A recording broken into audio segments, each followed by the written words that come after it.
মানবাধিকার লঙ্ঘনের দায়ে শেখ হাসিনাকে আন্তর্জাতিক অপরাধ আদালতে নিতে সরকার কেন গড়িমসি করছে প্রশ্ন তুলেছেন আলোচকরা। তাদের মতে জাতিসংঘের রিপোর্টের পর হাসিনাকে ভারত থেকে বের করে দেওয়ার বিষয়ে জোরালো চাপ তৈরির সুযোগ সৃষ্টি হয়েছে। অধ্যাপক রেহমান সোবহান বলেছেন, বিচার বিভাগ কবজায় রাখার অতীতের ধারাবাহিকতা থেকে এই সরকারও বের হতে পারছে না। রিজভী নওয়াজের রিপোর্ট। অভ্যুত্থান পরবর্তী বাংলাদেশে গণতান্ত্রিক রাজনৈতিক ধারা তৈরিতে চালকের আসনে নাগরিক সমাজ, এই শিরোনামে আলোচনা।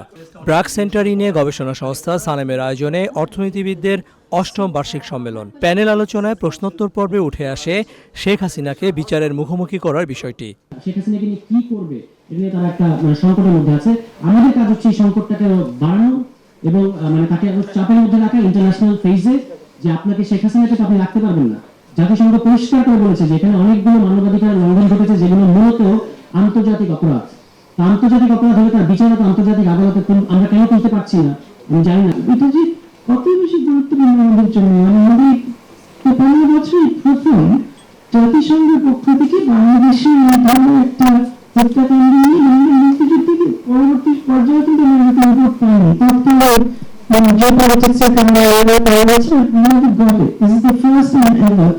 এখন যেটা আমাদের খুব বড় সুযোগ, জাতিসংঘের সহযোগিতা আমাদের কিন্তু নেওয়া উচিত পরবর্তী পর্যায়ের জন্য। সেটা কিন্তু আমরা এখন খাবো না।